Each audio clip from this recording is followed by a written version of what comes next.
now I'm Pradeep Nambiar. Here we talk about the news affecting the nation, Maharashtra and Mumbai. As they say, in every system, there's a conflict between abiding law and arbitrary power. The test for every democracy, it stands or it falls according to its own choice. Whether to give supremacy to the law or to the will of the people, whether to constitute a moral association maintained by duty or a physical one kept together by force.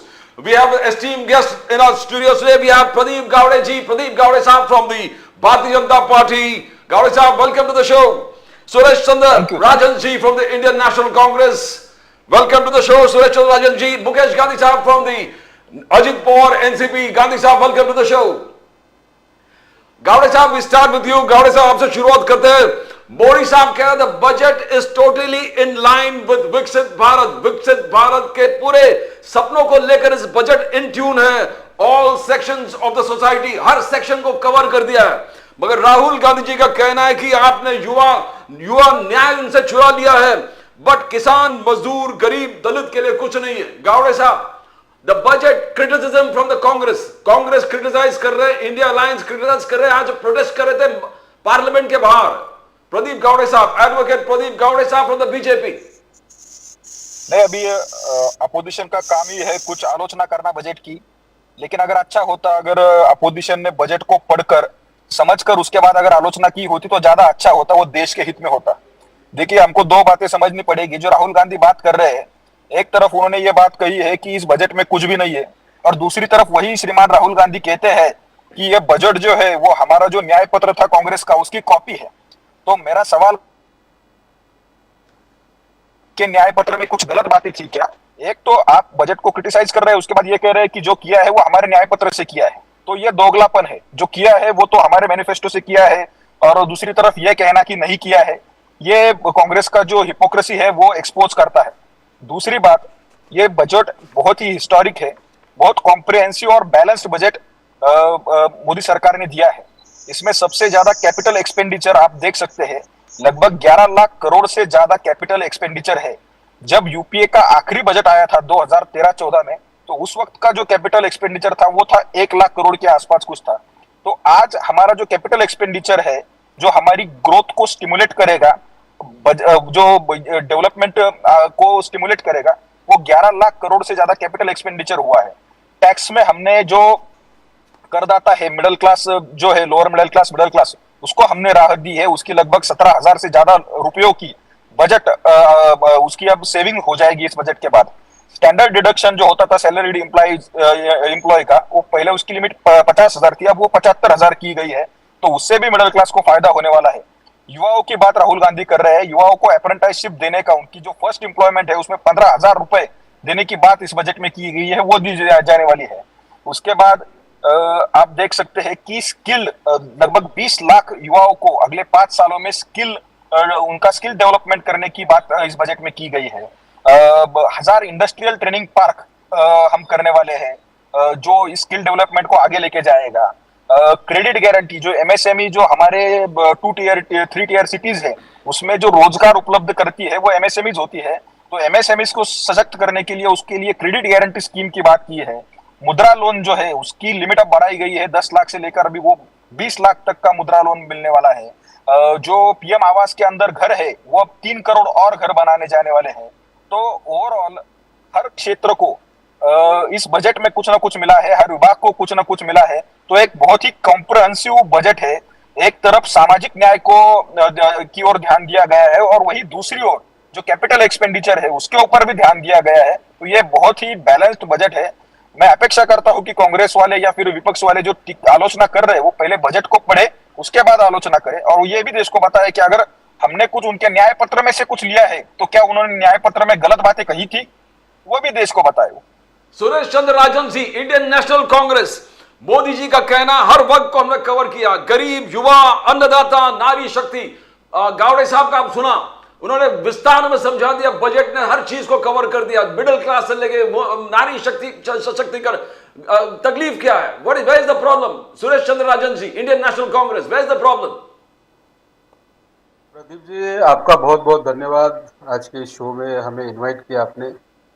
और जैसे कि अभी Bharatiya Janata party के प्रवक्ता अपनी बात रख रहे थे, प्रदीप गावड़े जी, प्रदीप गावड़े जी, उन्होंने अपनी बात रखी जिस तरह से हमेशा से भारतीय जनता पार्टी के जो प्रवक्ता बात रखते हैं, उसी तरह उन्होंने अपनी बात रखने की कोशिश की है।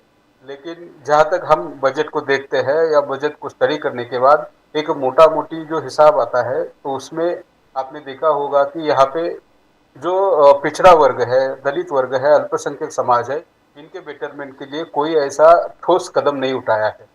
और जो भी योजना इन्होंने लेके आए हैं, ये सारी योजना इनके भांडवलदारों के लिए, इनके बड़े बड़े उद्योगपतियों को लिए और अमीर बनाने की योजना है।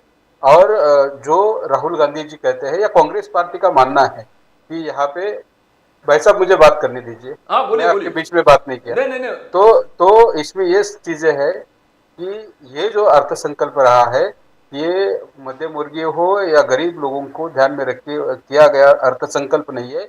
ये अर्थसंकल्प उनके मित्रों, उनके जो लाडले मित्र है, उनको और बनाने के लिए ये रखा हुआ अर्थसंकल्प है।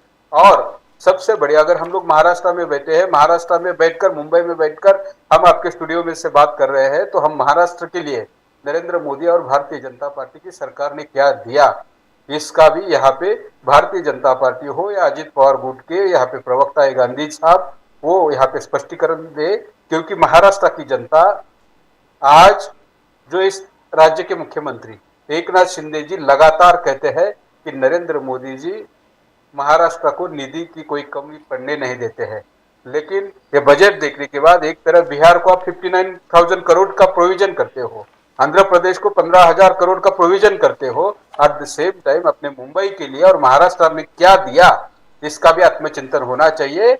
और हमें ऐसा लगा था पिछली बार का जो अर्थसंकल्प उन्होंने सादर किया था, उसमें उन्होंने कई सारे जुमले दिए थे, जैसे किसानों की आय दुगनी होगी, हर एक के खाते में 15 लाख रुपए आएंगे, विदेशों से काला धन लाएंगे, हर साल 2 करोड़ रोजगार देंगे। ये सारे जुमले साबित हुए और इन जुमलों के कारण देश की जनता ने, खास करके महाराष्ट्र की जनता ने लोकसभा इलेक्शन में इनको बुरी तरह से पराजित किया।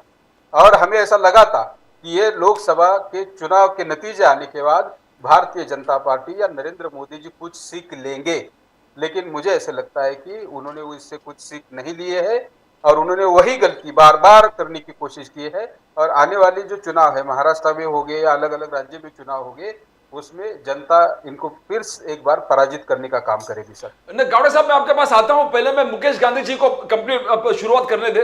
गांधी साहब, अजित पवार जी ने सपोर्ट किया, उन्होंने कहा बहुत जबरदस्त बजट, बहुत एक विकसित बजट है और फोरसाइट बहुत है इस बजट में, देश को बहुत तरक्की की तरफ लेके जाएंगे अजित पवार जी। मगर कांग्रेस के जो आपने कहा ना कि किसान, मजदूर, गरीब, दलित, किसके लिए कुछ भी नहीं है। गांधी साहब, मुकेश गांधी साहब। देखिए प्रदीप जी, कांग्रेस का तो कहना कुछ होता है, करना कुछ होता है और लोगों को फंसाना कुछ और होता है, वो बात जाने दीजिए। पर ये जो बजट है ना, वो कोई राजकीय आतिशबाजी नहीं है, पर एक ठोस इकोनॉमी का बेस जो है, आर्थिक व्यवस्था का, वो बेस तैयार करने वाली ये बजट की पूरी प्रक्रिया नरेंद्र मोदी जी की गवर्नमेंट से सीतारामन जी ने की है। और सीताराम जी ने पूरे देश के सभी विद्वानों को, अर्थतज्ञों को इकट्ठा करके ये बजट बनाया है। उनके साथ में जो चौधरी साहब, जो उनके जो स्टेट मिनिस्टर है, और दूसरे उनके जो नागेश्वर राव जो है, वी अनंत नागेश्वर राव, ये सबने मिलकर ये बजट बनाया है। ये बजट इतना अलौकिक है और इतना ठोस है कि इस वजह से एक ही बात है कि नरेंद्र मोदी जी ने इसमें कोई नैरेटिव बनाने का कांग्रेस की स्टाइल में ट्राई नहीं किया है। उन्होंने सिर्फ ये बजट आर्थिक समाज का, हमारा ग्रोथ कैसा हो, हमारे देश को जो प्रगति की ओर ले जाना है और एक पावरफुल नेशन बनाना है, उसके लिए इन्होंने ये काम किया हुआ है। तो ये बजट बहुत अलौकिक है। और इसमें आप देखेंगे तो बजट जो है, ये रोड मैप फॉर 2047 का ये रोड मैप है और हम लोग समझ नहीं पाते हैं कि इसमें इनके पीछे क्या है। पर आप देखिए कि इसमें एम्प्लॉयमेंट के लिए, यूथ एम्प्लॉयमेंट के लिए 2 लाख करोड़, डिफेंस के लिए 6,21,940 करोड़, जल स्रोत के लिए 30,233 करोड़, शहरी घर देने के लिए 2.2 लाख करोड़, सेंटर स्वास्थ्य मंत्रालय के 90,958 करोड़, स्त्री महिला का सशक्तिकरण के लिए 3 लाख करोड़, ग्रामीण विकास के लिए 2.66 लाख और मुद्रा लोन इंक्रीज बाय 20 लाख। ये जो बजट है ये पूरा हमारे देश को एक अलग क्षमता से आगे बढ़ाने का ये बजट है। ये बजट के बारे में आप क्या बताएंगे? एक और ये लोग कहते हैं कि ये तो बिहार और आंध्र प्रदेश तेलंगाना के लिए बजट है, पर ऐसा नहीं है। महाराष्ट्र के लिए भी तेलंगाना में जो उद्धव, अरे आपकी सरकार नहीं, तेलंगाना के लिए नहीं, आंध्र प्रदेश और हमारे इसके लिए बिहार के लिए जो दिया है, पर at the same time Maharashtra को भी दिया हुआ है। आप महाराष्ट्र में कितना दिया हुआ है तो इसका फिगर है कि मुंबई की लोकल ट्रेन के लिए 908 करोड़ रुपए दिए हैं और मेट्रो रेल के लिए 1087 करोड़ मुंबई के लिए सिर्फ दिए हुए हैं। ये आप फिगर नहीं दिखाते और उद्धव ठाकरे जी कुछ भी कमेंट करते हैं कि महाराष्ट्राला काय दिला नाही, हे केला नाही, ते केला नाही। It is a wrong narration. आज मुंबई दिल्ली कॉरिडोर के लिए 999 करोड़, ग्रीन अर्बन ट्रेन के लिए 150 करोड़, नागपुर मेट्रो के लिए 683 करोड़, पुणे मेट्रो के लिए 814 करोड़, मुला मुथे रिवर के लिए 609 करोड़ और दूसरे टोटल मिला के 10,000 करोड़ का पैकेज सिर्फ महाराष्ट्र को दिया हुआ है भैया। तो महाराष्ट्र को भी कुछ कम नहीं दिया है। और दूसरी बात, जब उन्होंने बिहार और ये जब बात करते थे तब उन्होंने कहा है कि मैं देश के पूर्वीय विभाग को इंक्लूडिंग बंगला, कलकत्ता, वेस्ट बंगाल को कवर करके अर्थमंत्री बोले हैं। फिर भी वहां की ममता बनर्जी को एक आदत है कि मोदी जी कोई भी काम करते हैं उनके फेवर में भी होता है, तो ममता बनर्जी हमेशा उसका अपोज करते हैं। और अपोज करते इतना ही नहीं है, पर वो योजना से फंड लेते नहीं है और बंगाल के लोगों को अधिक से अधिक गरीब बनाने का और उनको मुस्लिमों का तुष्टीकरण में सड़ाने का एक ही काम ये ममता बनर्जी करती है। तो आज जब ये देश को इतना न्यूट्रलाइज और प्रोग्रेसिव बजट दिया है, ये कोई राजकीय आतिशबाजी नहीं है, वो कोई नैरेटिव तैयार करने का काम जो कांग्रेस ने लास्ट इलेक्शन में किया, ऐसा नरेंद्र मोदी जी ने कम सीट आने के बावजूद भी कोई नैरेटिव तैयार नहीं किए हैं। पर इन्होंने ये बीजेपी लक्षी बजट नहीं बनाया, बीजेपी को फायदा हो जाए इसके लिए कोई रेवड़ी जैसा कोई बड़ा बड़ा पैसा देने का ये योजना करके लोगों को दान देने की बात नहीं की है। पर उन्होंने हमारे आर्थिक सशक्तिकरण किस तरह से हो, इसके लिए नरेंद्र मोदी जी ने, सीतारामन जी ने ये बजट हमारे देश में प्रस्तुत किया है। आपको सुरेश चंद्र राजन साहब ने जो कहा, आप कुछ कहना चाहते थे तभी, गावड़े साहब बोलिए। नहीं, राजन साहब ने कहा कि ये बजट जो है वो अदानी अंबानी के लिए दिया गया है और या फिर उनके ग्रोथ के लिए बजट है। दूसरी तरफ राहुल गांधी कहते हैं ये जो बजट है ये हमारी न्याय पत्र की कॉपी है। तो मेरा राजन साहब से सवाल है कि क्या उनके न्याय पत्र में उन्होंने अदानी अंबानी के हित की बातें कही थी क्या? ये पहली बात। दूसरी बात, नहीं सुनिए अभी अभी आप नहीं बोलेंगे। जब आप बोल रहे थे मैंने, राजन साहब सुनिए, पहले सुनिए ना, उसके बाद मैं आपके पास आ रहा हूं। सुनिए, आप सुनिए पहले बात। दूसरी बात, उन्होंने फिर ये कही कि ये बजट अदानी अंबानी के लिए है।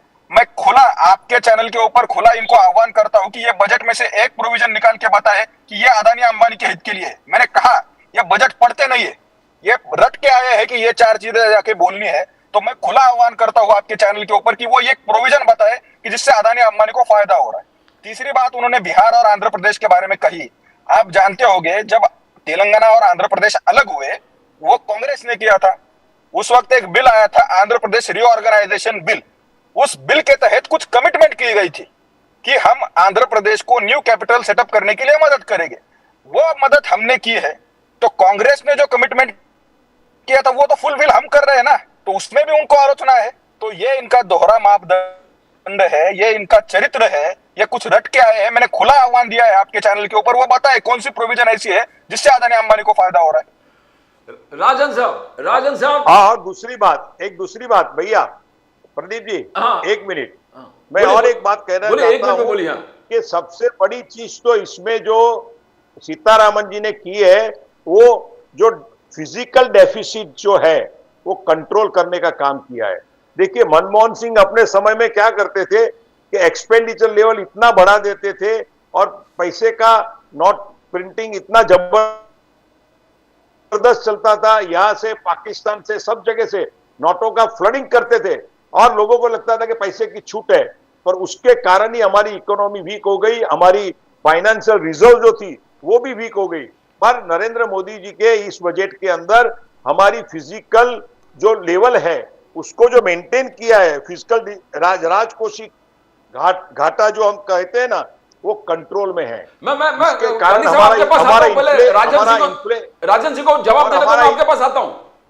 गावड़े साहब ने कुछ बोले, राजन जी। इसके लिए हमारा इन्फ्लेशन नहीं बढ़ रहा है, हमारी महंगाई कंट्रोल में है, पर यह बात कांग्रेस नहीं समझती है। कांग्रेस को चिदम्बरम जी ने नोट छापना है और लोगों को उल्लू बनाना है। चिदम्बरम जी ने, राजन साहब आप अगर गावड़े साहब का जवाब देना हो तो दे सकते हो, मगर चिदम्बरम साहब ने भी अहम मुद्दे उठाए, आज 4-5 पॉइंट्स बोले। बोले राजन साहब, बोलिए। प्रदीप जी, सबसे पहले तो ये अजीत पवार गुट के जो प्रवक्ता है ना, इनके जबान से नोट छापने की भाषा जो है ना, वो शोभा नहीं देती है।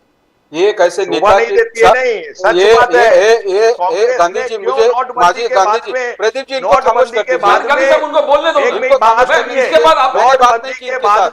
मुकेश गांधी साहब, मैं इसके बाद आपके पास आ रहा हूँ। इनको खामोश कर दीजिए। गांधी साहब, मैं आपके पास आ रहा हूँ, इसके बाद आप बोलो ना, जो उनको बोलने दो ना, उसके बाद आपके पास आ रहा हूँ। बोलिए।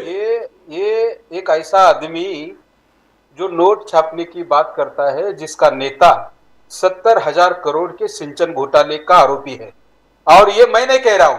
अरे आरोपी है ही नहीं। गांधी साहब आपके पास आ रहा हूं ना, इसके बाद आपके पास आ रहा हूं, आप विस्तार में समझा दीजिए, पहले उनको बोलने दो। मैं नहीं कह रहा हूं, लोकसभा इलेक्शन के पहले इस देश के प्रधानमंत्री चुनावी रैली में संबोधित करते समय कहते हैं कि 70,000 करोड़ का सिंचन घोटाला करने वाला अजीत पवार, और उस अजीत पवार को ये सरकार सत्ता में लेती है, और भारतीय जनता पार्टी की जो वॉशिंग मशीन है भ्रष्टाचारियों को साफ करके। अरे भाई साहब चुप बैठो ना।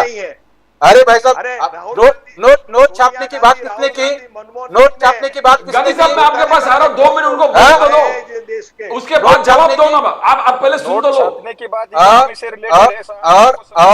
और प्रदीप जी, कल पूना में जहाँ पे छत्रपति शिवाजी महाराज क्रीड़ा संकुलन बालेवाड़ी, जिसका निर्माण आदरणीय शरद पवार चंद्र जी ने किया है, अजीत पवार गुट हो या उनके सारे पदाधिकारी कार्यकर्ता शरद पवार को अपना श्रद्धाचान मानते हैं, और जिन्होंने वो बालेवाड़ी का स्टेडियम निर्माण किया है, उस स्टेडियम में बात करते समय अमित शाह जैसा एक वरिष्ठ नेता शरद चंद्र बजट के ऊपर बात कीजिए, बजट के ऊपर बात कीजिए। मैं बात करता हूँ, मैं बजट के ऊपर भी बात करूंगा। कल इधर हो गया, ये कल उधर हो गया। बजट राहुल गांधी जिस संसद भवन में खड़े होकर बात कर रहे हैं, वो संसद भवन मोदी ने बनाया है। गावड़े साहब 2-3 मिनट उनको बोलने दो, फिर मैं आता हूँ बजट पे वापस। बजट नहीं तो इनको दोनों को बात करने दीजिए। नहीं, आप बात कर लो।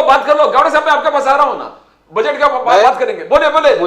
मुझे मेरी बात रखने दो। हाँ, बोलिए। मैं गावड़े जी के सवाल का जवाब देने के लिए तैयार था। हाँ, लेकिन ये गांधी साहब ने भ्रष्टाचार की, नोट खाने की, नोट छापने की बातें कर रहे हैं। इसके लिए मैं बताना चाहता हूँ, शरद पवार को भ्रष्टाचार का कैप्टन बताया गया है। इसके ऊपर इनके अजीत पवार कुछ बोल नहीं रहे हैं, भारतीय राष्ट्रवादी का कोई आदमी कुछ बोलता नहीं है।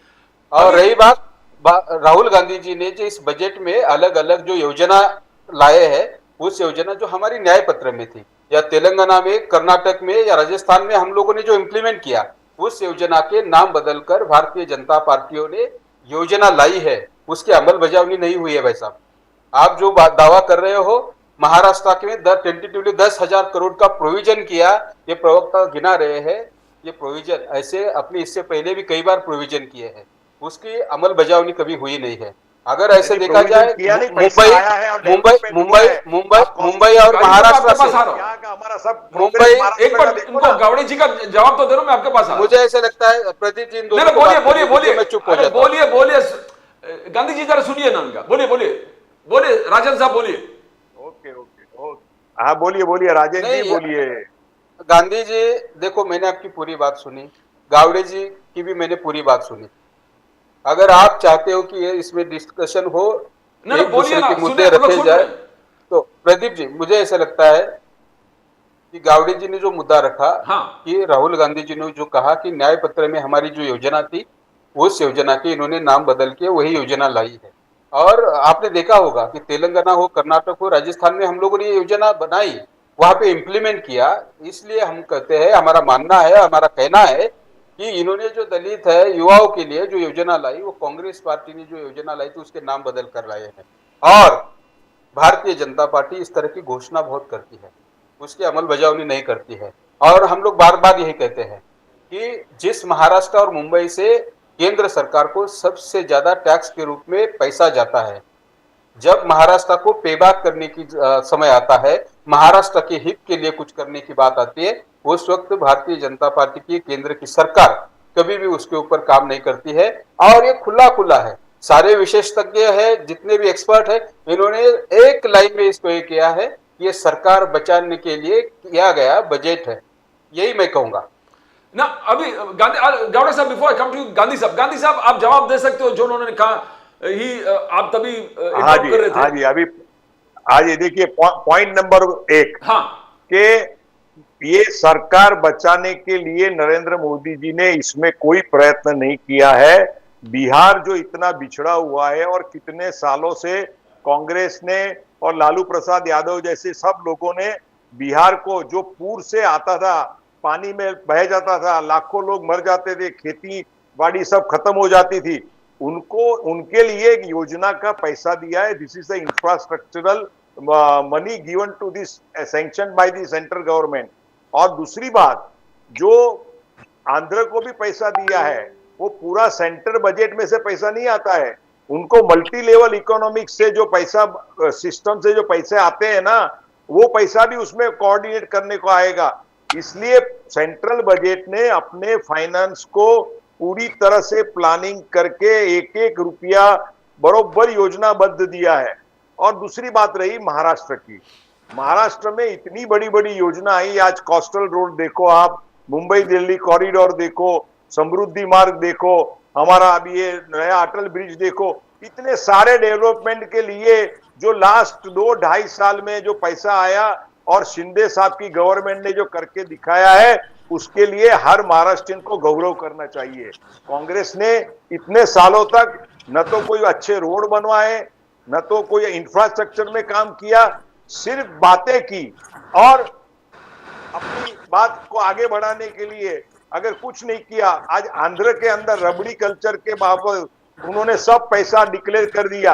आज आंध्र प्रदेश, कर्नाटक में कांग्रेस गवर्नमेंट ने सब पैसे डिक्लेयर, सब रबड़ी गवर्नमेंट के हिसाब से लोगों को पैसा दिया, ये किया। आज वहां कर्नाटक गवर्नमेंट में भी एमएलए रो रहे हैं कि हमको डेवलपमेंट के लिए हमारे एरिया में आज हमारे पास फंड नहीं है, तो what is the use of it. ये जो बीजेपी का, नरेंद्र मोदी जी का, निर्मला सीतारामन जो है वो 7th टाइम बजट पेश कर रही है, ये टाइम में किया इन्होंने।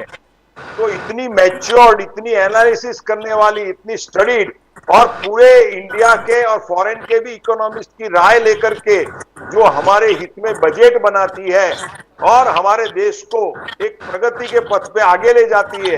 कल थर्ड इकोनॉमी होगी, तो आज जितना गवर्नमेंट जॉब है, उतना ही गवर्नमेंट जॉब के साथ में प्राइवेट सेक्टर में भी इतना ही जॉब जब बढ़ेगा, जब हमारा इकोनॉमिक ग्रोथ बढ़ेगा, तो इसमें हमारा क्या होगा कि एम्प्लॉयमेंट का जो जॉब ओरिएंटेशन है, 2 करोड़ का है, 1 करोड़ का है, वो सारा बढ़ेगा, एम्प्लॉयमेंट भी बढ़ेगा। तो मेरे भाई, आप कांग्रेस में हो या मैं एनसीपी अजीत पवार गठ में हूं, ये चर्चा हम छोड़ दें, पर जो सच्चाई है वो सच्चाई को स्वीकार करना हमें सीखना चाहिए। और लास्ट में कि निर्मला सीतारामन जी ने ये जो सारे बजट के अंदर जितने भी प्लानिंग करके फंडिंग किया हुआ है, उसका विस्तार पूर्वक अभ्यास करो, आपको पता चलेगा कि इसमें देश की आर्थिक प्रगति है, स्त्रियों का उन्नतीकरण है, सशक्तिकरण है, और युवाओं को एम्प्लॉयमेंट मिलेगी। ये बात में मैं निशंक हूं। गावड़े साहब, आज चिदम्बरम जी ने पार्लियामेंट में 5 पॉइंट बोल दिया। बोला मिनिमम वेजेस आप सब पहले 400 रुपया कर दीजिए। बोला कि लीगली गारंटीड एमएसपी, चिदम्बरम जी ने कहा लीगली गारंटीड एमएसपी कांग्रेस का वादा था, आप भी वो कीजिए, राइट ऑफ कीजिए, education loans, interest on education loans आप राइट ऑफ कीजिए, एबॉलिशन ऑफ अग्निवीर, चिदम्बरम जी ना 5 पॉइंट, स्क्रैप नीट, जहां जिस सरकार को, स्टेट गवर्नमेंट्स को नीट नहीं चाहिए वो मत रखिए वहां पर, don't make it compulsory. Gawde sahab, Chidambaram ji said that you are copying, आप कॉपी कर रहे हैं मगर ढंग से कॉपी कीजिए, और 5 डिमांड रखे हैं चिदम्बरम साहब ने। How do you see that Gawde साहब? नहीं, जो ये चिदम्बरम साहब जब देश के अर्थमंत्री थे तो देश की क्या परिस्थिति थी ये हम सब जानते हैं। फिस्कल डेफिसिट कितना हुआ करता था, इन्फ्लेशन कितना हुआ करता था। तो चिदम्बरम जी अपनी राय अपने पास रखे और वो राहुल गांधी जी को दीजिए। ये जो अर्थसंकल्प बना है ये बहुत ही कॉम्प्रहेंसिव अर्थसंकल्प है, बहुत ही बैलेंस्ड है। सभी जो सेक्टर है उसको कुछ ना कुछ उस सेक्टर के लिए इस अर्थसंकल्प के थ्रू किया गया है। तो मैं चिदम्बरम जी से कहना चाहता हूँ कि अपनी राय वो अपने पास रखिए। दूसरी बात, जो कांग्रेस के प्रवक्ता बोल रहे थे मुंबई के बारे में या फिर महाराष्ट्र के बारे में, तो हमारे राष्ट्रवादी के प्रवक्ता ने विस्तार से बताया है कि महाराष्ट्र के लिए क्या क्या हुआ है। मतलब इस बजट में छोड़िए, लेकिन महाराष्ट्र के जो बजट में भी प्रोविजन है, महाराष्ट्र के जो बड़े प्रोजेक्ट्स हैं, इंफ्रा प्रोजेक्ट्स, उसमें भी सेंटर की बहुत बड़ी भागीदारी है। जैसे हमारी मुंबई की मेट्रो होगी, पुणे की मेट्रो होगी, नागपुर की मेट्रो होगी, समृद्धि हाईवे होगा, हमारा कोस्टल रोड होगा, इस सब में सेंटर की बहुत बड़ी भागीदारी रही है। तो महाराष्ट्र को भी और मुंबई को भी बहुत कुछ देने का काम भारतीय जनता पार्टी की और इस एनडीए की सरकार ने किया है। ना गावड़े साहब, ना कांग्रेस, सुरेश चंद्र राजन जी, आप डेफिनेटली गावड़े साहब का जो भी कहना, बट फार्मर सुइसाइड जिस प्रकार से हाईलाइट किया, कर्नाटका में करीबन 1200 फार्मर्स मरे हैं suicide for the last 15 months. तो एग्रीकल्चर, एमएसपी आप सब बात करते हैं, बट कर्नाटक में जिस प्रकार, एनीवे आप गावड़े साहब का पहले जवाब दीजिए, उसके बाद में इसमें भी चर्चा कर लेते। राजन साहब। प्रदीप जी, सबसे पहले तो ये दोनों प्रवक्ताओं ने मुंबई में जो कोस्टल रोड हो या अटल सेतु रोड हो या बड़े बड़े इंफ्रा प्रोजेक्ट की बात की।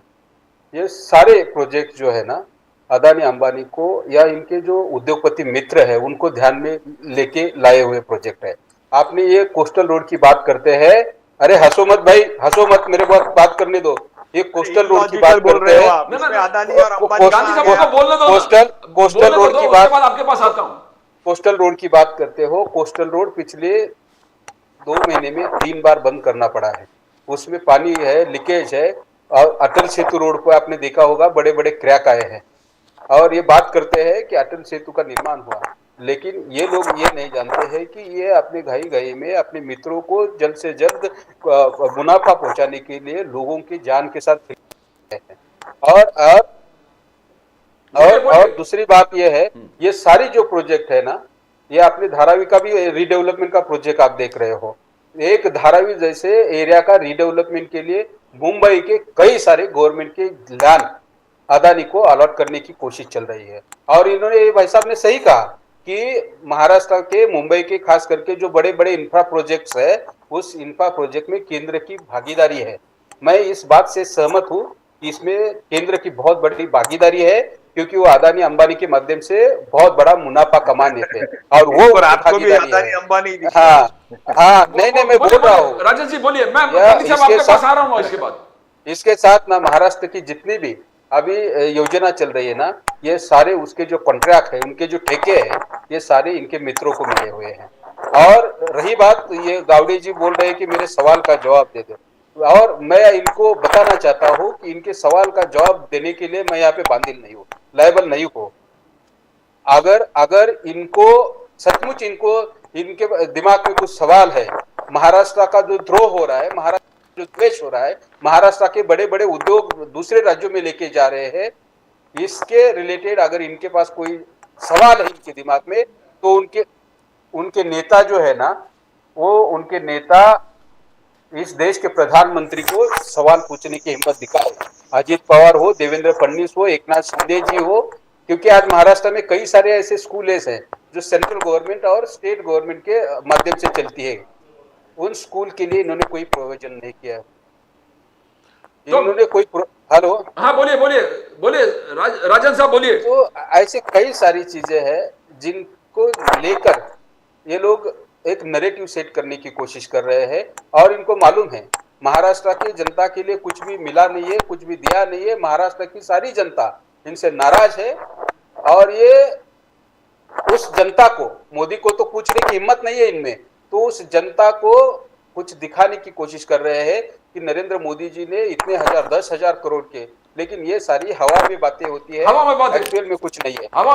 गांधी साहब, वाह वाह वाह, गांधी साहब, अरे बजट में लिखी हुई रहती है भैया। गांधी साहब, क्या हवा में कैसे बात करेंगे? Monopoly of Adani and Ambani. Gandhi साहब मैं बाद में आता हूं, गांधी साहब जरा पूछ लेते हैं। वो monopoly of Adani and Ambani, यानी पूरे मुंबई में जो उन्होंने डिस्क्राइब कर दिया, airport land Adani, Dharavi redevelopment project Adani, dairy development जो लैंड है जो विदेटीवार जी ने अभी आरोप लगा दिया वो भी अडानी।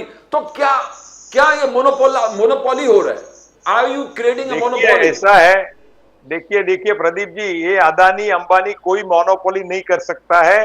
हर चीज का टेंडर रहता है। लास्ट टाइम जैसे हमारे एयरपोर्ट का जब प्राइवेटाइजेशन हुआ मुंबई दिल्ली का, तो उस टाइम में भी जीवीके और जीएमआर ने पूरे वो टेंडर लेके उसमें काम किया था। उस टाइम में उसको रिलायंस को टेंडर नहीं मिला था, अंबानी को टेंडर नहीं दिया था गया था। और अभी ये जो धारावी की बात चल रही है, वो धारावी का तो अभी एनालिसिस चालू है। अभी कहाँ उनको दे दिया, सैंक्शन हो गया, the matter is under process. और जो महाराष्ट्र के हित में, आम लोगों के हित में होगा उनको मिलेगा। पर ये ऑपोजिशन की चाल क्या होती है कि सब तुम अकेले खाओगे क्या, हमको नहीं खाने दोगे, और करके झगड़ा करना शुरू करते हैं। और दूसरी बात कि ये कोस्टल रोड हुआ या ये अपना अटल ब्रिज हुआ, ये समृद्धि मार्ग हुआ, उसमें अदानी को क्या फायदा, अंबानी को क्या फायदा? ये क्या नरेशन बनाते हैं? आज अदानी का पैसा आपके तेलंगाना के चीफ मिनिस्टर ने लिया कि नहीं? बांग्लादेश के अपने वेस्ट बंगाल के चीफ मिनिस्टर ममता बनर्जी ने भी अंबानी को बुलाया कि नहीं? शादी में आकर के भी सब लोग आके, मेरी बात सुनो, शादी में आकर के अंबानी जी की शादी में आकर के सब लोग नाचे कि नहीं, वहां आके हाथ मिलाए कि नहीं? ये कांग्रेस का जो नरेशन है ना। और प्रियंका गांधी खुद अदानी को मिलने को गई थी, और उन्होंने भी अपने कुछ प्रपोजल अदानी जी के पास दिला था। अरे एक अदानी, अंबानी, टाटा ऐसे बड़े बड़े इंडस्ट्रियलिस्ट खड़े होंगे, प्राइवेट एम्प्लॉयमेंट खड़ा होगा, तो हमारे देश के युवकों को काम मिलेगा। ये क्या हमेशा एक की एक पुरानी कैसेट बजा रहे हो? आज हम बात करें बजट की। ये बजट में जो अलॉटमेंट हुआ है उसमें महाराष्ट्र को कोई नुकसान नहीं हुआ है, महाराष्ट्र को फायदा हुआ है। और महाराष्ट्र को जितनी भी योजनाएं और जो सैंक्शन हुआ है, तो बजट के पेपर के अंदर जो आप होती है उसकी ब्लूप्रिंट में आप देखो जाकर के। मैं फिगर जो दे रहा हूं ऐसा अपने जेब से फिगर नहीं दे सकता हूं। तो ये बात गलत है। और कांग्रेस वाले अभी इस देश में आप अंबानी और अदानी को गाली देना बंद करें, नहीं तो फॉरेन के लोग हंसते हैं कि इतने बड़े इंडस्ट्रियलिस्ट, आज पाकिस्तान के चैनल पे भी आता है कि अंबानी और अदानी जैसे हमारे यहाँ भी इंडस्ट्रियलिस्ट होते तो हमारा देश भी प्रगति करता था। और जब हमारे देश में है तो उसके लिए आपको प्राउड करना चाहिए, उनका सम्मान करना चाहिए। और आप हमेशा कांग्रेस वाले, और अब उद्धव ठाकरे जी अदानी जी को घर पे बुलाते भी है, रिक्वेस्ट भी करते हैं, मिलने को भी पार्टियों में जाते हैं, और बाद में कहते हैं कि अदानी नहीं चाहिए, ये नहीं चाहिए, और उनके ऊपर कोई भी नेगेटिव स्टेटमेंट देते हैं। ये गलत बात है। हमारे देश के विकास के लिए जो आज नरेंद्र मोदी जी ने काम किया है, आप देखिए खाली सिल्वर गोल्ड में आज ड्यूटी कम करने से कारण आज 250 टन गोल्ड का स्मगलिंग हमारे देश में बंद हो गया।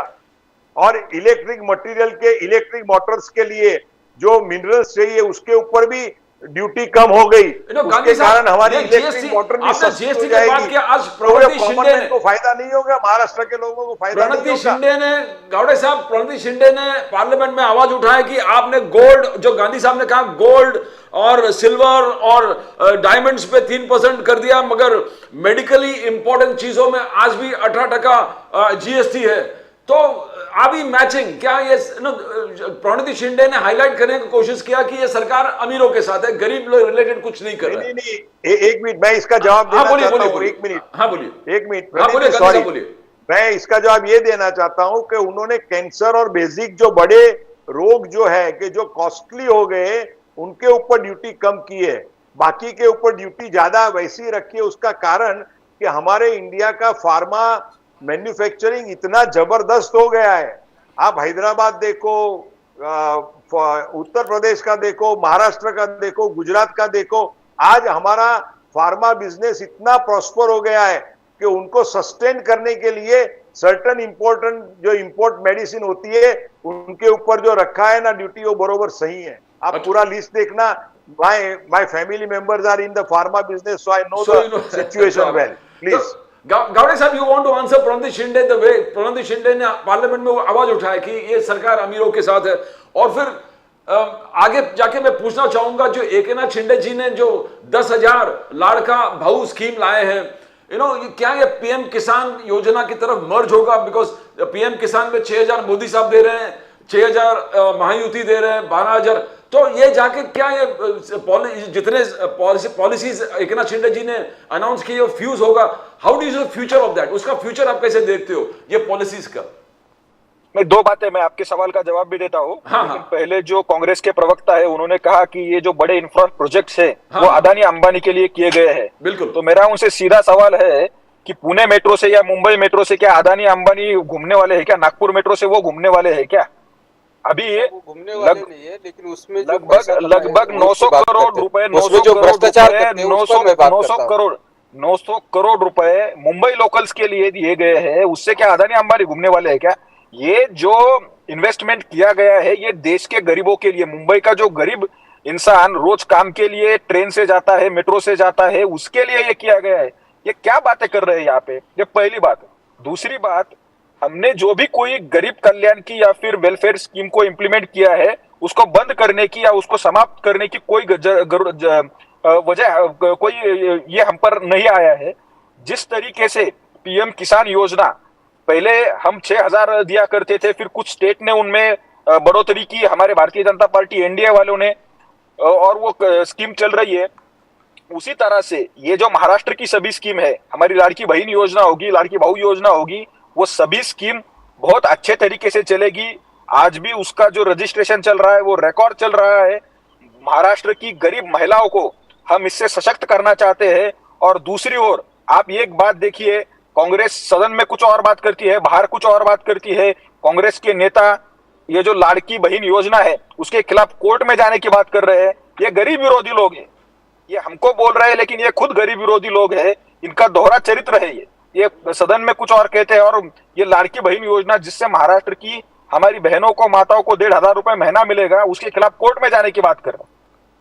और हमारी सभी सुप्रिया सुले जी ने भी गावड़े साहब आलोचना किया है कि आपको इलेक्शन याद आता है तभी आपको ये सब स्कीम्स याद आते हैं, पहले आप नहीं करते थे। सुप्रिया सुले शरद पवार बहुत आलोचना कर रहे थे स्कीम्स का स्पेशली, तो आप उस पर जवाब कुछ देना चाहेंगे गावड़े साहब? नहीं, ऐसा है देखिए कि इन्होंने पहले बजट पढ़ना चाहिए। मतलब अभी भी आप अगर देखेंगे, समरी देखेंगे थोड़ा, तो कांग्रेस के प्रवक्ता जो बात कर रहे हैं उससे ये दिख रहा है कि उन्होंने बजट पढ़ा ही नहीं है। तो जो हमारे एमपी चुन के जाते हैं, सुप्रिया सुले जाती है, तो वो कम से कम वो देखे बजट में क्या है और उसके बाद बात करे। राष्ट्रवादी के हमारे प्रवक्ता गांधी साहब ने पूरे विस्तार से बताया है अभी कि महाराष्ट्र में और मुंबई को पर्टिकुलरली क्या मिला है। तो आप आंकड़ों के साथ बात करना चाहिए। अगर सुप्रिया सुले को कुछ क्रिटिसिज्म करना है बजट का तो आप आंकड़े दीजिए। अगर आप कह रहे हैं महाराष्ट्र को कुछ नहीं मिला तो आंकड़े देने चाहिए ना। हम जिस तरीके से आंकड़े दे रहे हैं कि पुणे मेट्रो को कितना मिला, मुंबई मेट्रो को कितना मिला, वो हम आंकड़े दे रहे हैं, वो बजट प्रोविजन है। प्रदीप जी, और मैं इनके समर्थन में एक बात कहना ये चाहता हूँ कि देखो, सुप्रिया जी बहुत लर्नेड लेडी है और बहुत होशियार है, एमपी है और मेरी बहन जैसी है। पर मैं एक बात कहना चाहता हूं कि बजट जब महाराष्ट्र गवर्नमेंट ने पेश किया तो बजट में अपने रेवेन्यू के सामने जो उनको एक्सपेंडिचर था उसमें सब सेट करके, मैंने लास्ट डिबेट में भी आपको बताया था कि किस तरह से ये योजनाओं के लिए उन्होंने फंड एलोकेट किया है। तो एक्चुअली सुप्रिया जी को, लेडीजों को इतना फायदा होता है, स्त्री वर्ग को, तो उनका एप्रिसिएशन करना चाहिए, एनालिसिस करके क्रिटिसाइज नहीं करना चाहिए, ऐसा मैं मानता हूं। सुरेश चंद्र राजन जी, लाड़की बहन स्कीम, लाड़का भाऊ स्कीम, गुलाबी रिक्शा स्कीम, इतने सारे स्कीम्स लाए हैं महायुति के सरकार। आपका जो पवार साहब बोल रहे हैं कि 155 से 225 तक हम लोग जीतेंगे, ये कहां संभव दिख रहा है? बिकॉज आप इनका आलोचना कर रहे हैं कि ये स्कीम्स ठीक से नहीं है। इलेक्शन से पहले नाना पाटोले जी, विजय टिवार बार बार आलोचना करना, कैसे देखते हो आप? प्रदीप जी, सबसे पहले बात यह है कि शो में जो प्रवक्ता यहाँ पे सहभागी हुए हैं, ये जो बात रखेंगे उस बात का जवाब देना मैं जरूरी नहीं समझता हर बात का। हाँ। और दूसरी बात ये है, जवाब नहीं है, दूसरे नहीं मेरे पास जवाब नहीं है, नहीं है गांधी साहब को बोलने दो ना। प्रदीप जी हाँ बोलिए। दूसरी बात, महाराष्ट्र में महायुति की ये सरकार किस तरह से बनी, ये पूरे महाराष्ट्र ने और देश ने देखा है। जिन जिन नेताओं के ऊपर भ्रष्टाचार के आरोप किए गए, ये सारे भ्रष्टाचारी ईडी सीबीआई को डर के फिर बीजेपी के साथ चले गए और महाराष्ट्र में सरकार का गठन हुआ। पुरानी कैसेट चालू हो गई। अरे भाई साहब, बात करने दो मुझे। नहीं बोलने दो ना, गांधी साहब बोलने दो, उसके बाद नया बताओ ना, कोई कॉन्क्रीट बात बताओ। क्या वही मैं वही बात कर रहा हूँ, आपको बीच में बात करने की जरूरत नहीं है। गांधी साहब सुनिए ना, मैं आपके पास आ रहा हूँ। बोलिए सुरेश राजन साहब बोलिए। प्रदीप जी, जिस हालत में सरकार बनी उसके बाद ऑलमोस्ट 2.5 साल अभी सरकार खत्म होने को आए, अभी नए इलेक्शन शुरू हो जाएंगे। उस वक्त तक, जब तक लोकसभा के इलेक्शन संपन्न नहीं हुए और उसमें इन लोग का बुरी तरह से पराभव नहीं हुआ, तब तक ये लोग ऐसे सुन में चल रहे थे कि मोदी जी का जो चमत्कार है, मोदी जी का जो आशीर्वाद है, उस आशीर्वाद और लहर के साथ हम लोग जीत जाएंगे। लोग, इनके नेताओं ने जो भ्रष्टाचार किए हैं, लोक विरोधी, महाराष्ट्र विरोधी जो इसने कट कारस्तान किए हैं, इसको भूल जाएंगे। लेकिन लोकसभा चुनाव में करारी हार मिलने के बाद ये लोग नींद से जागे और उनको ऐसा लगा कि अभी आने वाले 2-3 महीने में लोगों के लिए कुछ इस तरह की रेवड़ी जैसी स्कीम अगर हम लोग अनाउंसमेंट नहीं करते हैं तो आने वाली विधानसभा में बुरी तरह से पराजित होगा। इसलिए इन्होंने डर के मारे और लोगों का जो रोष है, लोगों का जो विरोध है, उसको देखने के बाद इस तरह का। अभी देखो, आरएसएस के नेता और भारतीय जनता पार्टी के नेता खुल के बयानबाजी कर रहे हैं। आपने मीडिया में भी देखा होगा कि अजित पवार के लेकर भारतीय जनता पार्टी के कई नेता और कार्यकर्ता संतुष्ट नहीं है। वो लोग नहीं चाहते कि अजित पवार जैसा एक बदनाम और भ्रष्ट मंत्री उनके साथ रहे। फिर भी आरएसएस और बीजेपी के लोग कहते हैं कि अजित पवार, ये भारतीय जनता पार्टी की महाराष्ट्र में जरूरत है, उनको साथ में रखना होगा, आप एडजस्ट करो। और ये जो लाडली बहन योजना है, लाडली भाऊ योजना है, ये जो योजना है ना, ये चुनावी जुमले है सर। आज महाराष्ट्र में एक ही योजना चल रही है, लाड़का मित्र योजना। आज जितने भी अभी कॉन्ट्रैक्ट भर्ती का काम शुरू हो गया 7 कंपनी का, उसमें दत्तक वस्ती योजना हो, अलग अलग जितने भी है, अदानी का, आप धारावी का ले लो, मदर डेयरी ले लो, ये जितने भी कॉन्ट्रैक्ट निकल रहे हैं ना, ये सारे इनके मित्रों के लिए है। तो ये जनता देख रही है और उनको मालूम है कि महाराष्ट्र का ये महायुति का सरकार जो है, लाड़की मित्र ये योजना एकदम ताकत के साथ लेके चल रहा है। और लाड़का भाई, लाड़की बहन, ये इनको विधानसभा चुनाव के 2 महीने पहले याद आए हैं। और इनको सचमुच में लाडली बहन को अगर सचमुच राहत दिलानी है, उसके लिए कुछ करना है, ये गैस की कीमतों कमी करो, महंगाई कम करो, अन्न धान्य के ऊपर लगे टैक्स को निकाल दो। ये सारी चीजें ये सब नहीं करेंगे ये लोग चुनाव जीतने के लिए जो हथकंडे अपनाते हैं। आज की तारीख में कांग्रेस की सरकार में मिल रहा है। भाई साहब मुझे बात कर, गावड़े जी आप जब बात कर रहे थे, मैं एक बार भी आपके बीच में बात नहीं किया है। पेट्रोल किस राज्य में है? हाँ, मैं वही बोल रहा हूँ। ये मैं आपके हर सवाल का जवाब दे, मैं जब आप बात कर रहे तो मैं बात नहीं किया है, मुझे बात करने। मैं गावड़े साहब आपके पास आऊंगा। बोलिए राजन जी बोलिए। प्रदीप जी, मुझे ऐसे लगता है, मैं आपको एक मोटा मोटी हिसाब बोलता हूँ, महायुति के ना दिन भर गए हैं, भर गए। आने वाले विधानसभा चुनाव में पर्टिकुलर गांधी साहब के जो नेता है अजित पवार जो है ना, उनका तो महाराष्ट्र के राजनीति से अस्तित्व खत्म हो जाएगा। ये लिख के ले लो। अरे भाई, लिख के ले लो। गांधी साहब अजित पवार भारतीय जनता पार्टी भी नहीं चाहती कि अजित पवार उनके साथ रहे। भारतीय जनता पार्टी नहीं, का नहीं, एक नहीं। भी नेता, एक भी अरे कार्यकर्ता अजित पवार नहीं के चाहता ऊपर सारे कि अजित allegation पवार जैसा clear भ्रष्ट हो गए, इंसान तो clear आदमी उनके है। हसन मुश्रीफ अजित पवार जी जाके अजित आज पवार- कल वो अमित शाह सारे- जी से सारे मिले। लोग, भ्रष्ट लोग।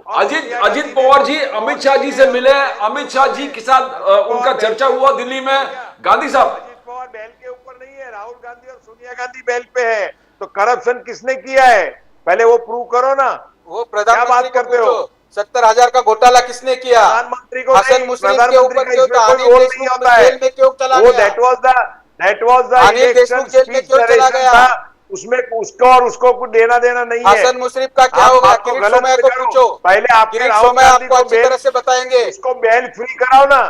वो बेल किरीट पे सोमैया है, को पूछो, राहुल गांधी किरीट तुम्हारा, सोमैया को सोनिया पूछो। गांधी बेल पे है।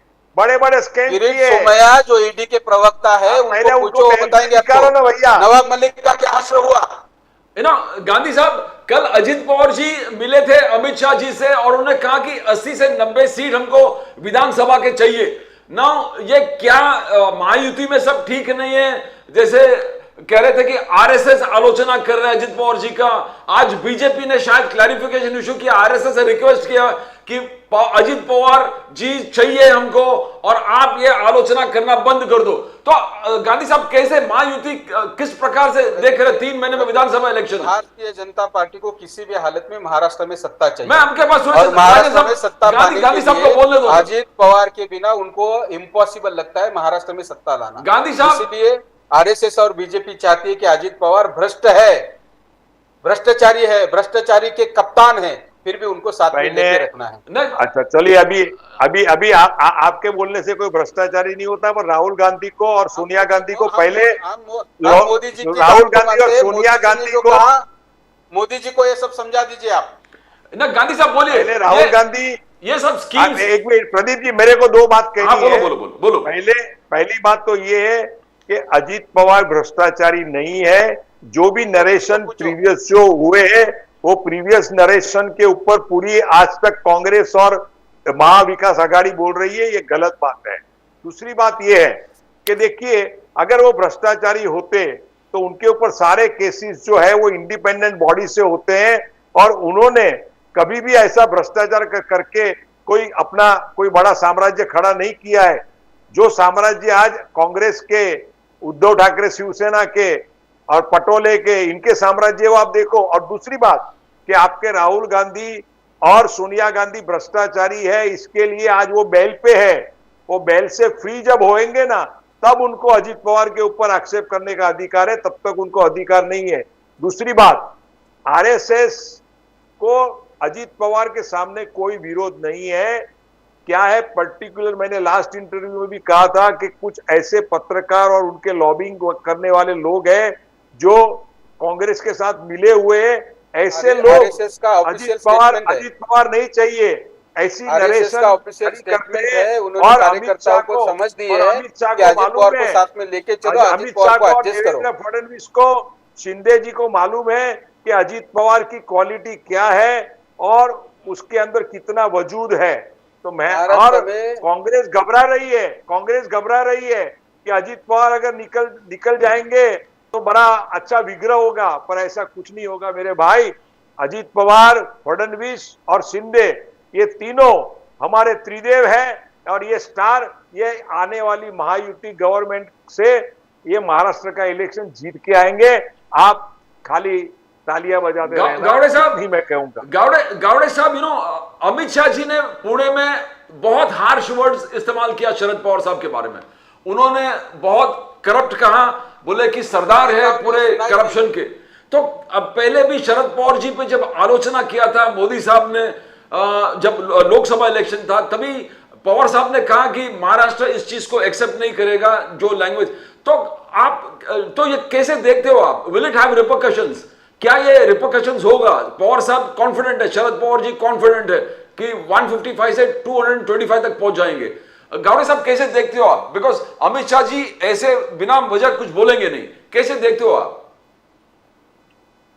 नहीं, बिल्कुल अमित शाह जी ने जो बातें कही है वो 100% सच है।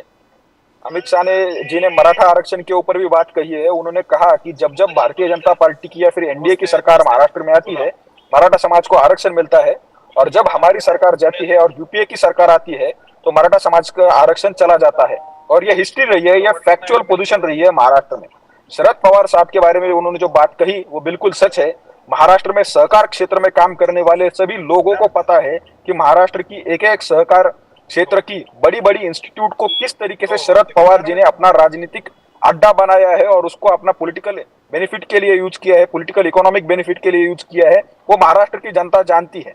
और जहां तक आपने कहा कि उसके कुछ रिप्रिकॉशंस होने वाले हैं, क्या उसके पॉजिटिव रिप्रिकॉशंस होंगे? महाराष्ट्र की जनता इनकी असलियत जानती है।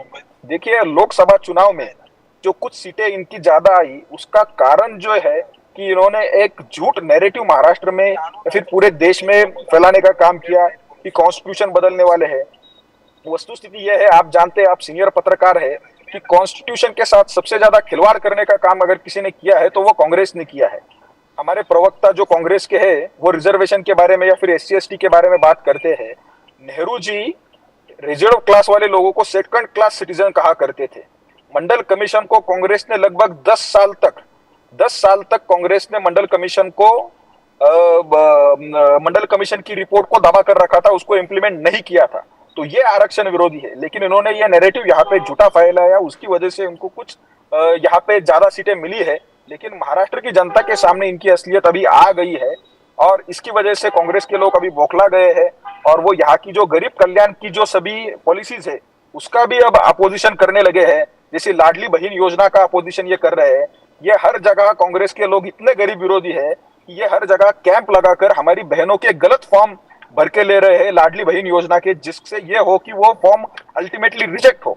तो ये इनकी इतनी घटिया मानसिकता है कि देश की महाराष्ट्र की गरीब महिलाओं को जो 1,500 रुपया मिलने वाला है उसके बीच में ये रोड़ा अटकाने का काम कांग्रेस के लोग कर रहे हैं। ये कांग्रेस की नीति है और ये महाराष्ट्र की जनता अभी जान चुकी है।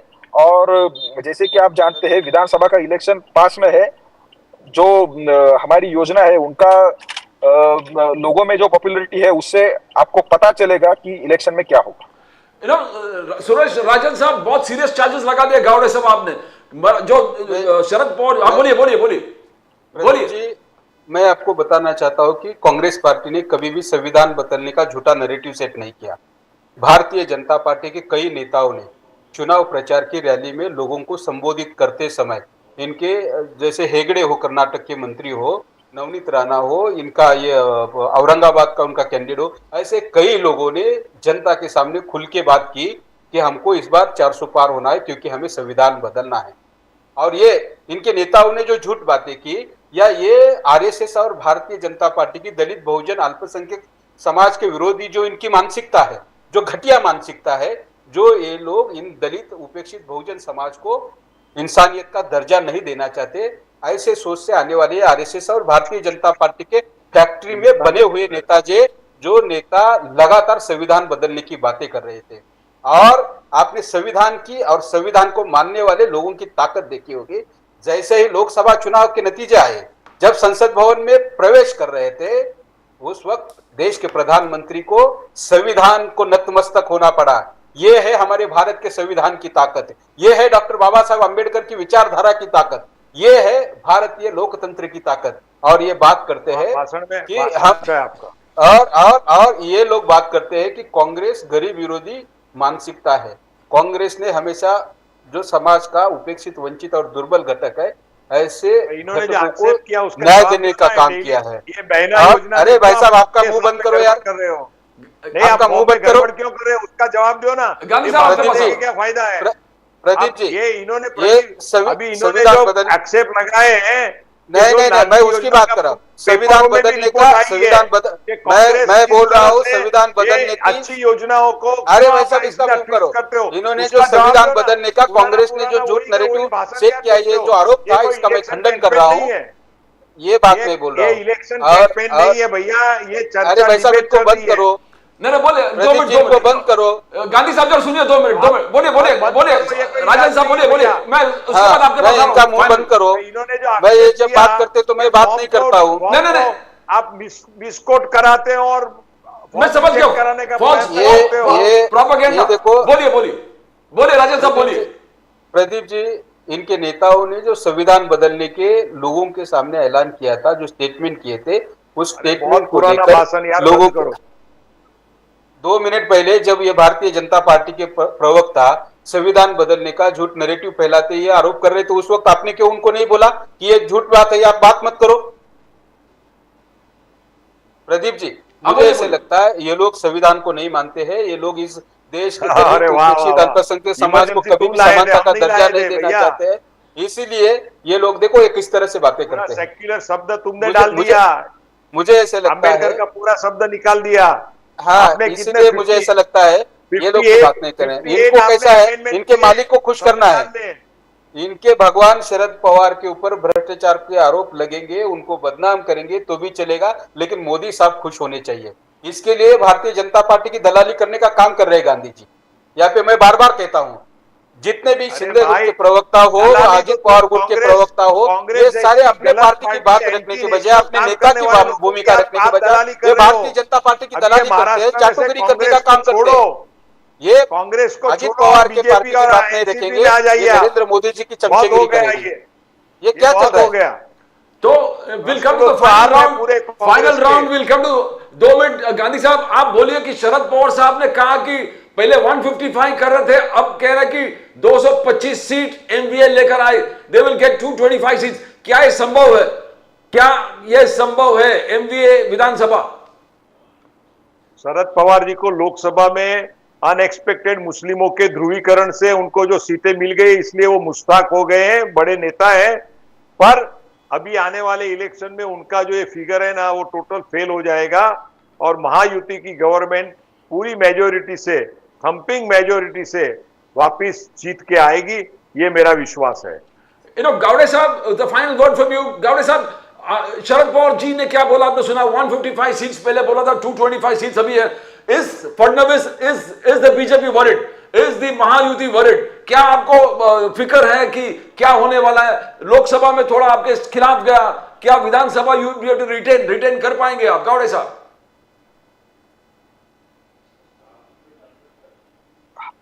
हम बिल्कुल वरीड नहीं है। हमको पता है इन्होंने लोकसभा के इलेक्शन में किस तरीके से झूठा नैरेटिव फैला के कुछ सीटें ज्यादा मिलाई है और हम उसके ऊपर अभी काम कर रहे हैं। और जहां तक शरद पवार जी की बात है, उन्होंने जो कुछ फिगर दिया है, तो ये जो एमवीए अलायंस बना है महाविकास आघाड़ी, इसमें जो अनबन चल रही है वो आप देखिए। शिवसेना यूबीटी की ओर से उद्धव बाला साहब ठाकरे जो गुट है, उसकी ओर से बार बार ये कहा जा रहा है कि आप उद्धव ठाकरे को सीएम फेस प्रमोट कीजिए। उसके लिए शरद पवार और कांग्रेस तैयार नहीं है। तो इनकी आपसी जो लड़ाई चल रही है वो जनता के सामने है और हमने जो काम किया है वो भी जनता के सामने है। आज की तारीख में महाराष्ट्र में देवेंद्र फडणवीस, एकनाथ जी शिंदे, अजित दादा पवार, इनके जैसे कद्दावर लीडर नहीं है जो टाइम टेस्टेड है, जिनका काम सालों तक लोगों ने, जनता ने देखा है, जिनका एडमिनिस्ट्रेशन के ऊपर जो होल्ड है वो महाराष्ट्र की जनता जानती है।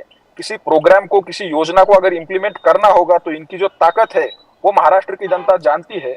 तो शरद पवार साहब ने जो कुछ बात कही है उसकी वजह से हमको कुछ वरीड करने की या फिर कुछ चिंता करने की कोई जरूरत नहीं है।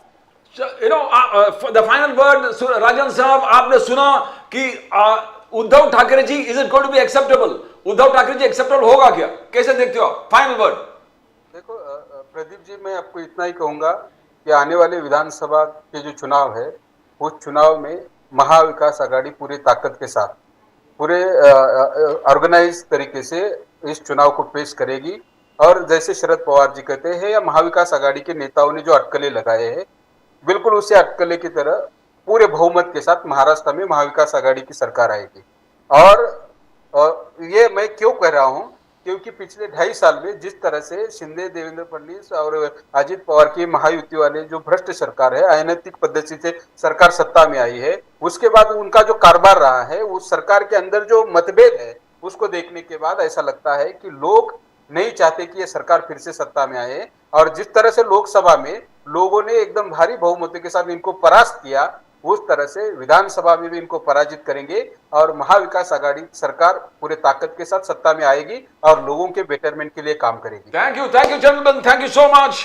थैंक यू मुकेश गांधी साहब, थैंक यू सुरेश चंद्र राजन साहब, थैंक यू प्रदीप गावड़े साहब। The discussion has been fantastic. It was a very, very good debate. Gandhi Saab, thank you very much. Rajan Saab, thank you very much. Thanks for being on the show. Thank you, Pradeep ji. Namaskar.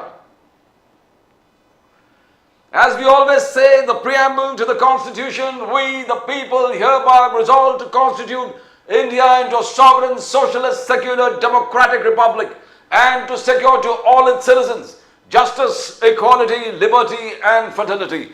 Justice that is social, economic and political. Equality before the law and equal protection of rights, that is equality. Liberty is freedom of speech, expression, faith, worship and belief, and right to life, liberty and pursuit of happiness. Fraternity is eternal brotherhood, believing the territorial integrity and the political integrity of the nation. As we say, any political party that wins will work together, and all the political parties will work together to strive to see that the fundamental pillars of the Constitution are safe and secure. Because if the pillars of the Constitution are safe and secure, we all survive. The Constitution survived, the people of India survive. That you can subscribe to the show, that's it. Jo Ghanti Bajra, you can subscribe to Nation Now. That's all from Pradeep Nambiar, Nation Now. We'll come up more news from the nation, Maharashtra and Mumbai. Till then, it's bye for now.